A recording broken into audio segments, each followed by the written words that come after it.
capital have cautiously returned to their daily lives after Tuesday's failed attempt to overthrow President Umbalo's government. And while the dead include 4 assailants and 2 members of the Presidential Guard, no clarity on who was responsible for the attack. We faced an assault. We were in the middle of Council of Ministers with all the ministers, including the Prime Minister, when we were attacked with heavy weaponry for a duration of 5 hours.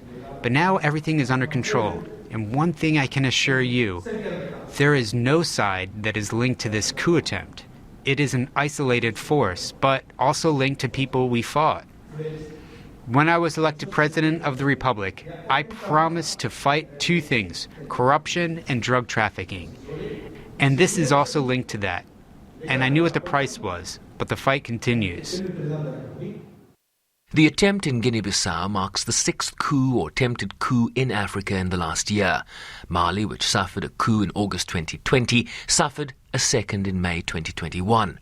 Chad saw an army takeover after President Idris Deby was killed while visiting troops fighting rebels in the country's north. Guinea saw a military takeover in September 2021, ousting longtime leader Alpha Condé, followed by a coup in Sudan in October last year, while the military ousted Burkina Faso's elected government last week, an epidemic creating growing unease internationally. It is for us clear that coups are totally unacceptable. We are seeing a terrible multiplication of coups, and our strong appeal is for soldiers to go back to the barracks and for the constitutional order to be fully in place in the democratic context of today's Guinea-Bissau. West African bloc ECOWAS has been swift in suspending countries while it imposed additional stiff sanctions on Mali after military authorities there failed to take steps towards promised elections this month. As the bloc's heads of state are due to convene in Accra, Ghana Thursday after a delegation visited Burkina Faso this week. Burkina Faso is now a suspended member.